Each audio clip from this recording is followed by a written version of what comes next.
Question number 17 है कि किसी राशि पर साधारण ब्याज, राशि यानी मूलधन, वो राशि हमने मान लिया कि x रुपए है ना, राशि कहें या आप क्या कहें उसको, मूलधन। वो कह रहे हैं कि किसी राशि पर ब्याज जो है राशि का कितना है, 1/4 है। तो ब्याज कितना हो जाएगा, राशि है x, इसका 1/4 भाग क्या होगा, ब्याज। और ब्याज बराबर हमने फॉर्मूला पढ़ा है, क्या होता है, ब्याज बराबर मूलधन कितना है, x। अब वो कह रहे हैं कि जो दर है और समय है ये संख्यात्मक रूप से बराबर हैं। यानी जैसे 5% रेट है तो साल भी 5 होंगे, 10% रेट है तो साल भी 10 होंगे। हमसे निकलवा क्या रहे हैं, रेट। तो हम क्या करें, जैसे मूलधन गुणा दर, समय की जगह भी आर रख सकते हैं कि नहीं, क्योंकि दोनों बराबर हैं, अपॉन 100 है ना। ब्याज बराबर मूलधन गुणा दर गुणा समय, समय की जगह भी हमने क्या रख दिया, टी की जगह आर, क्योंकि प्रश्न कह रहा है कि दोनों संख्यात्मक रूप से बराबर हैं। क्यों रखा, क्योंकि हमको आर ही निकालना है, इसलिए उसको आर में चेंज कर दिया। समय निकालना होता तो आर को टी के फॉर्म में रखते हैं। ये हो गया हमारा x/4 और ये x into R square upon 100। हमको चाहिए r, तो आर स्क्वायर को इधर रखें, बाकी सबको इधर शिफ्ट कर दीजिए। x/4 है, 100 मल्टीप्लाई में जाएगा, अपॉन x कहाँ आएगा, गुणा में, इधर डिवाइड में आ जाएगा, कट जाएगा ये 25 बार। तो आर स्क्वायर बराबर आ गया कितना, 25। तो आर बराबर √25 यानी 5। तो आर हमारा आ गया कितना, 5%। ये रेट होगा उसका। 18 है, देखिए ये तो हम जानते हैं कि मूलधन जितना भी होगा अपने आप का कितना होता है, 100% होता है, और ब्याज किस पर मिलता है, मूलधन पर। ब्याज की गणना मूलधन पर होती है, इसलिए अपने आप का 100% होता है। जिससे कंपैरिजन करते हैं, जिससे तुलना करते हैं, वो हमेशा अपने आप का कितना होता है, 100%। वो कह रहे हैं कि जो वार्षिक ब्याज की जो रेट थी, पहले लेता था 6 सही 1/2%, अभी उसने रेट बढ़ा के कर दी कितनी, 8%। तो उसको कितना अधिक ब्याज मिल रहा है पहले से, तो उसको पहले से 40.50 रुपये ब्याज अधिक मिल रहा है ना, परसेंटेज से अपन इसको कर देंगे। तो ये इसका मतलब क्या है, 16.5 भी कर सकते, सॉरी 6.5, 1/2 का मतलब क्या होता है, 0.5। तो 6.5 से बढ़कर कितना हो गया, 8। कितने परसेंट बढ़ गया, 1.5%। इस 1.5% के कारण उसको ब्याज कितना ज़्यादा मिला है, तो रुपए में ये 40.50 है और परसेंट में 1.5% है।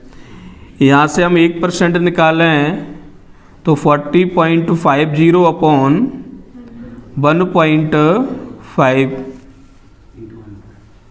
हमको क्या निकालना है, मूलधन। मूलधन यानी 100 का मल्टीप्लाई इधर और 100 का मल्टीप्लाई इधर, ये 100% हो गया। मतलब क्या हो गया, प्रिंसिपल मूलधन हो गया। पॉइंट हटाएंगे, 1 0 ऊपर बढ़ जाएगा, इसको हटाएंगे 2 0 नीचे आ जाएंगे। ठीक है, ये सब डिवाइड हो गया। 15 दूनी 30, 105 बचेगा, 15 7 105, और हाँ 100 का गुणा कर देंगे तो कितना हो जाएगा, 2700। तो जो प्रिंसिपल है, जो मूलधन है, वो कितना है, 2700 रुपये। जो 3 वर्ष बाद की बात कर रहे हैं, पहले कह रहे हैं कि 6 वर्ष के लिए लगाएं एक हिस्से को, एक को 10 वर्ष के लिए, एक को 12 वर्ष के लिए। तो उनको ये सीधे बोलना चाहिए कि इनसे इतने वर्ष में जो ब्याज मिलता है वो बराबर हैं, ना कि 3 वर्ष बाद। ये 3 वर्ष का इसमें कोई औचित्य नहीं है। और बिना उसके करेंगे आंसर मिलेगा। तो भी यदि अपना आंसर आ जाता है तो अपन 3 वर्ष को उसमें से हटा दें। अभी मैं करेक्शन करा दूंगा, पहले अपन करें। Question number 19। हमने मान लिया कि एक जो हिस्सा है मूलधन का वो x है, दूसरा जो हिस्सा है वो y है, और तीसरा जो हिस्सा लगाता है वो z है। पहले वाले हिस्से को किस रेट से लगाता है? रेट दिया होगा 10% का रेट है, और 6 वर्ष के लिए लगाता है अपॉन 100। ये ब्याज हो गया कि नहीं? ब्याज बराबर क्या होता है? मूलधन गुणा दर गुणा समय बटे 100। तो पहले वाले हिस्से का ब्याज हो गया।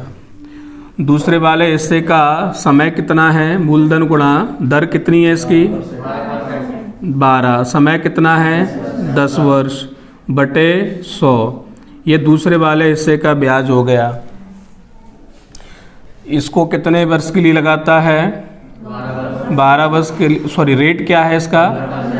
15%। तो मूलधन गुणा दर गुणा समय, समय क्या है? अपॉन 100। ये इस वाले हिस्से का ब्याज हो गया। ये तीनों ब्याज बराबर हैं। ये तीनों ब्याज बराबर हैं। तो हमको x अनुपात y अनुपात z निकालना है, मतलब उनके मूलधन का अनुपात निकालना है। निकाल देंगे। 100 सब बराबर में है ना, तो नीचे का 100 सब कैंसिल हो जाएगा। और देखो ऊपर से कुछ कॉमन है क्या? सभी में मुझे 6 दिख रहा है, 6 दूनी 12, और यहाँ भी 6 दूनी 12। अब 5 दिख रहा है, 5 दिया 15, 5 दूनी 10, 5 दूनी 10। तो ये हो जाएगा आपका कितना? 2x बराबर उधर हो जाएगा कितना? 4y और 6z। अब मैंने आपको एक रेशियो प्रोपोर्शन में बताया था कि इक्वेशन वाला फॉर्मेट हो और आपको x y z निकालना हो। क्या बताया था? x निकालना हो, x को ढक दें, याद है कि नहीं? 6 और 4 का गुणा करेंगे तो 24। y का निकालना है, y का ढक दो, बचा कौन? 6 और 8 गुणा करेंगे तो 12। z का निकालना है, z को ढक दीजिए, 4 दूनी 8। इनमें कुछ कॉमन है क्या? 4 कॉमन है। 4 6 24, 4 3 12, 4 दूनी 8। तो उनका जो धन है वो 6:3:2 की रेशियो में लगा हुआ है। एक अमाउंट कितना है? 10,000 का। इसमें से कुछ हिस्सा 5% पर लगा रहे हैं और कुछ हिस्सा 6% पर लगा रहे हैं। हमने मान लिया कि जो 6% पर हिस्सा लगाया है वो x रुपए है, तो 5% पर जो लगाया जाएगा वो 10,000 माइनस x होगा कि नहीं? हाँ कि ना? वो कह रहा है कि जो 5% पे जो ब्याज मिलता है वो 6% पर जो ब्याज मिलता है उससे कितना अधिक है? 76.50 अधिक है। ठीक है, तो पहले हम इसका ब्याज निकालें। मूलधन, ब्याज क्या होता है? मूलधन। मूलधन कितना है? मूलधन गुणा दर, दर क्या है? 5%। समय 1 वर्ष है ना? प्रति वर्ष की बात हो रही है, अपॉन 100। ये इस वाले हिस्से का ब्याज हो गया। इस वाले हिस्से पर ब्याज क्या मिलेगा? मूलधन गुणा दर गुणा समय बटे 100। ये इस वाले हिस्से का ब्याज हो गया। ये ज़्यादा है इससे कितना? इसमें से इसको घटाएंगे तो कितना मिलेगा? 76 यही तो कह रहा है कि ये इसको ज़्यादा मिलता है, इससे कितना? 76.50। तो इससे ये कितना ज़्यादा है? दोनों का अंतर कितना आएगा? 76.50। आएगा कि नहीं। अब इसको सॉल्व करना है, 5 का अंदर गुणा कर देंगे तो 10,000 है, कितना हो जाएगा 50,000 और minus 5x upon 100 minus 6x upon 100 बराबर 76.50। ये देखिए आधार में तो क्या है ना, थोड़ा सा अगर आप चाहें तो इसको थोड़ा अलग अलग कर दें और आसानी हो जाएगी। 50,000 बटे 100 माइनस 5x बटे 100 माइनस 6x बटे 100 बराबर 76.50। तो देखिए ये 2 जीरो कट जाएंगे, कितना बचेगा 500। मैं यहाँ लिख रहा हूँ, अब उसको तो भी अपन देखेंगे, पहले ये देखो 5x और 6x, नीचे तो 100 है ना, डायरेक्ट जोड़ देंगे, कितना हो जाएगा माइनस के 11x अपॉन 100। उधर है हमारा 76.50, इसको उधर ले जाएंगे तो 500 कैसा हो जाएगा माइनस का, तो 500 में से इसको माइनस करेंगे तो कितना बचेगा, माइनस करिए,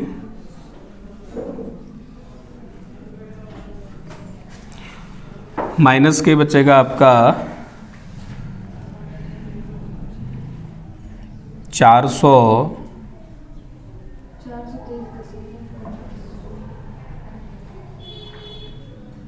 कितना 33,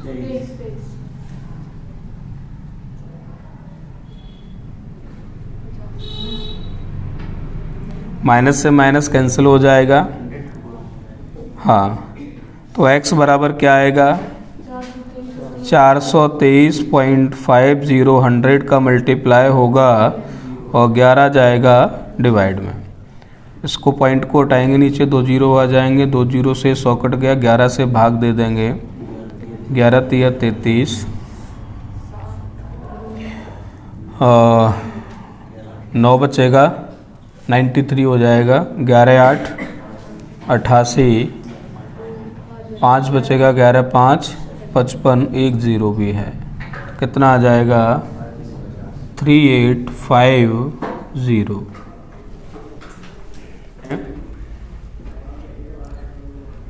उसके पास वो 6300 रुपये लेकर आया था किसी से उधार, रेट क्या था 14% का और समय कितना है 3 वर्ष के लिए।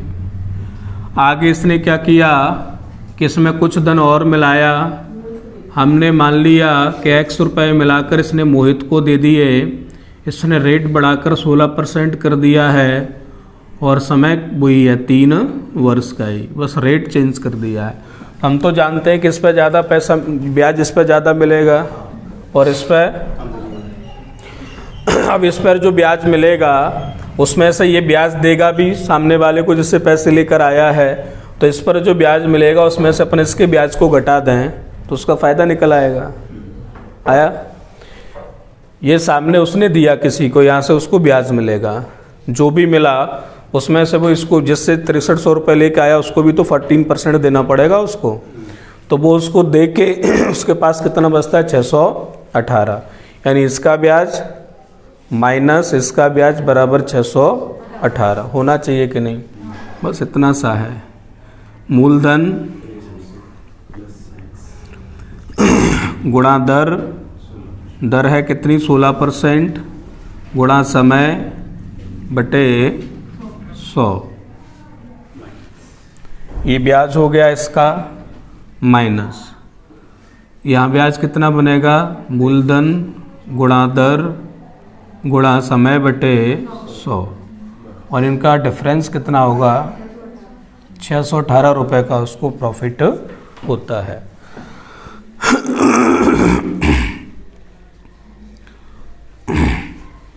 अंदर चाहे मल्टीप्लाई कर देते हैं, 16 तिया 48, 48 का मल्टीप्लाई किस में होगा 6300 में। कर नहीं रहे, ज़रूरत नहीं है, आगे कुछ ना कुछ हिसाब किताब हो ही जाएगा। ठीक है ना। और इसके नीचे मैंने कर दी, हाँ प्लस, अलग अलग कर दूँ क्या, है ना, जैसा भी किया था ना। इसके नीचे भी 100 आएगा प्लस 48 गुणा x में होगा तो कितना हो जाएगा 48x/100। चाहो तो 100 एलसीएम आ जाएगा, दोनों जुड़ के रख जाएंगे और एक स्टेप बचा दिया। माइनस, इसको ऐसा ही रखने दो, कुछ भी मत करिए। 6300 इंटू 48 कर दो, चलो कोई बात नहीं, अपॉन 100। 42 आएगा, 42 कर दो, ठीक है। चलो काट देते हैं, कोई बात, वैसे कॉमन लेके भी हो जाएगा और काटने पीटने से बच जाओगे। 48 इंटू 63 बताओ क्या आएगा, 63 इंटू 42 क्या आएगा, उधर ले जाइए उसको। 48x/100 is equals to 618। ये इधर जाएगा तो प्लस में आएगा और ये जाएगा तो माइनस में, तो 63 इंटू 40। फिर बताइए क्या आएगा।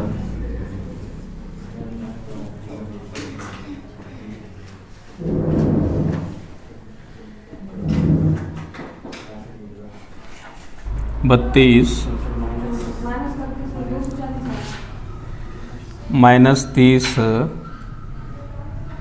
24 कितना आ रहा है माइनस करके,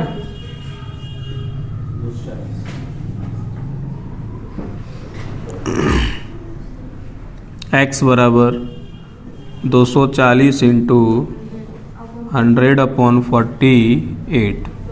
24 दूनी 48, यहाँ भी 10 बचाना है ना, और 2 5 10, 100 का गुणा हो जाएगा तो वो आ जाएगा कितना 500। उसने अपनी तरफ से कितने रुपए, तो मोहित को कितना ये पूछा है, कितनी मिलाई, तो आंसर हो जाएगा 500। उसको कितनी दी, तो 6300 प्लस 500 कितना आ जाएगा 6800। क्वेश्चन नंबर 22 इंस्टॉलमेंट वाला प्रश्न है। अपन कहीं से लोन लेते हैं तो हमारी जो इंस्टॉलमेंट बनती हैं, इंस्टॉलमेंट वाला किस्त वाला प्रश्न है। तो चूंकि वैसे तो बैंक हमसे किस्त वाले प्रश्न एसआई में भी बनते हैं और किस्त वाले प्रश्न सीआई में भी बनते हैं। हमसे जो बैंक लेती है किस्त वो सीआई वाली रहती है, वो अलग तरीके से चलती है। यदि चक्रवृद्धि ब्याज लगेगा तो उसकी इंस्टॉलमेंट अलग तरीके से बनती हैं, और हमसे जो लिया जाता है वो सीआई वाली इंस्टॉलमेंट ली जाती है, चक्रवृद्धि ब्याज वाली। ये सिंपल इंटरेस्ट वाली किस्तें हैं, कैसे चलती हैं वो अपन देखते हैं। देखिए बैंक हमसे जो ब्याज लेता है वो 100 रुपये को जितना समय हो जाएगा उतना ही ब्याज लेता है।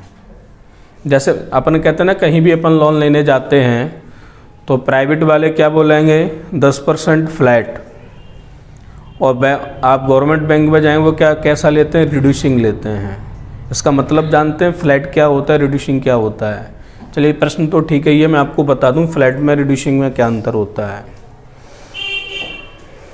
जैसे मान के चलिए आपने कोई गाड़ी फाइनेंस कराई, ठीक है, गाड़ी का रेट कितना है 70,000 की, आपने जो है कोई स्कूटर लिया, 70,000 में से आपने 20,000 डिपॉजिट कर दिया और आपने 50,000 क्या कर लिया फाइनेंस कराया।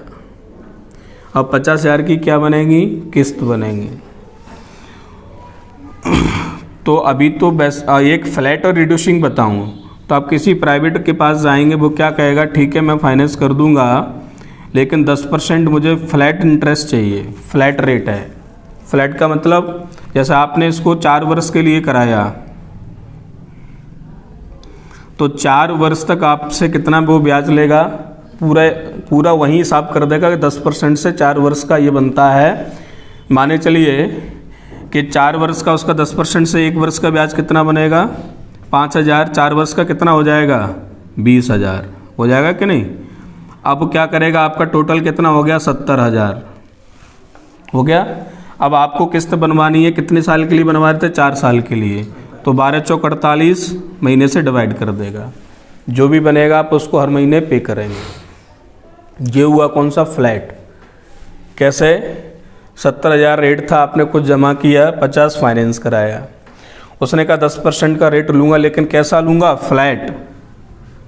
कैसा है, फ्लैट है। तो फ्लैट में क्या हुआ, उसने एक वर्ष में 10% से कितना मिलेगा उसको, 50,000 रुपये, 5,000। तो 5,000 से उसका 4 वर्ष का कितना हो जाएगा, 20। तो उसने 50 में 20 जोड़ दिया, और 70,000 कितने वर्ष के लिए आपने फाइनेंस कराया था, 4 वर्ष। 4 वर्ष में कितने महीने होंगे, 12 चौक 48, 48 से डिवाइड कर दिया, तो आपकी क्या निकल आएगी, मंथली इंस्टॉलमेंट निकल आएगी। लेकिन यही यदि आप कहाँ जाते हैं, रिड्यूसिंग वाले केस पे जाते हैं कि 50,000 रुपये आपने लिए, बोले 10% का रेट है, लेकिन कैसा है, रिड्यूसिंग है। तो रिड्यूसिंग में क्या होता है कि जैसे आपने पहली किस्त उसको 5,000 की दे दी, अब बचा आपका कितना, 45,000, अब उस पर ही ब्याज लगेगा। अगले महीने आपने 5,000 और दे दिए, तो कितना बचा, 40, अब उस पर ही ब्याज लगेगा। तो जैसे जैसे आपकी किस्तें कम होती जाती हैं, वैसे वैसे आपका ब्याज कम होता। और यहाँ क्या होता है, पूरे 4 वर्ष के लिए उसने आपसे ब्याज लिया है 50,000 रुपये फ्लैट में, और वहाँ क्या होगा, पहले 50 पे जाएगा, फिर 45 पे जाएगा, फिर 40 पे जाएगा, फिर 35 पे जाएगा, फिर 30 पे जाएगा, फिर 25 पे जाएगा। जैसे जैसे आपका अमाउंट घटता जाएगा, वैसे वैसे ब्याज भी आपका घटता जाएगा। तो कौन सा वाला बढ़िया होता है, रिड्यूसिंग वाला, क्योंकि आपका जितना धन है उसी पर ब्याज लगेगा, और उतने समय के लिए ही लगेगा जितना समय आपको, जितने समय के लिए आपने लिया। लेकिन यहाँ आप 4 वर्ष तक चुका रहे हैं, आपका मान चलो 2 वर्ष बाद 25,000 ही बचा, लेकिन ब्याज तो उसने पहले ही 50,000 रुपये ले लिया पूरे 4 वर्ष के लिए। तो फ्लैट वाला, हाँ, ये फ्लैट 10% बोला, ये फ्लैट 10% बोला, ये आपको पड़ेगा कहाँ, 18% जाके। कितना पड़ेगा, बोला 10 है, पड़ेगा आपको 18% जाके। और ये रिड्यूसिंग वाला ठीक रहता है। तो रिड्यूसिंग वाला हमको गवर्नमेंट बैंकें रिड्यूसिंग देती हैं, तो प्राइवेट सेक्टर वाली हैं फाइनेंस कंपनियां, वो कैसी देती हैं, फ्लैट देती हैं। सिंपल इंटरेस्ट में जब भी इंस्टॉलमेंट वाले किस्त वाले प्रश्न बने हैं, वो आपसे पूछेगा कि कितने की किस्त बनेगी उसकी, तो आप हमेशा मान लें कि 100 रुपये की किस्त बनेगी। क्या मान लें, 100 रुपये की। जैसे कुछ पैसा लिया, इतने रेट पर लिया, तो उसको उसकी किस्त कितने की बनेगी, हम हमेशा मान लेंगे कितने की बनेगी, 100 रुपये की। जैसे अभी हमारा क्वेश्चन नंबर 22 है, उसमें देय राशि कितनी है, 848 रुपये। ये देय राशि है, मतलब मूलधन में ब्याज मिलाकर जो पे किया जाएगा कंप्लीट, वो 848 है। मतलब ये क्या है, अमाउंट है, ये क्या है, मिश्र धन है, मतलब इसमें ब्याज मिला हुआ है। रेट क्या है, रेट है कितना, 4% का, है ना। प्रश्न को भी देखते चलें, रेट क्या है, 4% का। और ये पैसा उसने जो लिया था किस्तों में, कितने वर्ष में चुकाना है, 4 वर्ष में चुकाना है। यही है प्रश्न। प्रत्येक वर्ष की हम 100 रुपये की किस्त मानेंगे, ठीक है। माना जैसे x मानते हैं ना, वैसे x भी मान सकते हो और 100 भी मान सकते हो। 100 मानेंगे तो क्या रहेगा, आसान रहेगा, ठीक। सिंपल इंटरेस्ट में जब भी अपन इंस्टॉलमेंट वाला प्रश्न करने जाएंगे, 4 वर्ष में देना है, प्रत्येक वर्ष की एक किस्त, तो कितनी किस्तें बनेंगी, 4। हमने जैसे x मानते हैं वैसे क्या मान लिया, 100। इस पर ब्याज और लगा देंगे और सबको प्लस करके किसके बराबर कर देंगे, 848 के। किस्त और किस्त पर ब्याज मिला के कितना होता है, कितना पे करता है वो, टोटल 848 रुपये। अब इसमें सिंपल इंटरेस्ट में क्या होता है कि जैसे आप लोन लेने गए बैंक वाला आपको लोन देगा और लोन देते समय पहले साल की किस्त देते समय ही काट लेगा। साहूकार जैसा काम होता है। जाते हैं साहूकार के पास पैसे 10,000 रुपये ब्याज उधार लिए, वो कहेगा साल भर का ब्याज पहले ही काट के आपको 9,000 देगा। देखा है आपने कभी?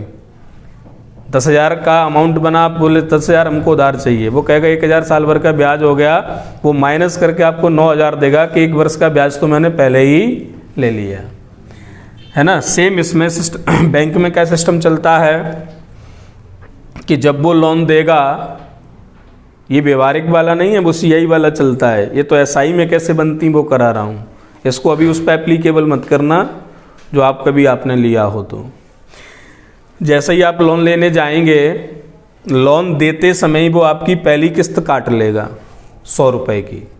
जैसे माना किस्त 100 रुपये की, वैसे हमने कितने की मानी है, जैसे x का मान निकालते हैं वो हम किसका निकालेंगे, 100 का। मतलब क्या है, तो जैसे ही आप लोन लेने गए उसी समय उसने पहली किस्त 100 रुपये की काट ली। क्या इसको कुछ समय हुआ? नहीं हुआ।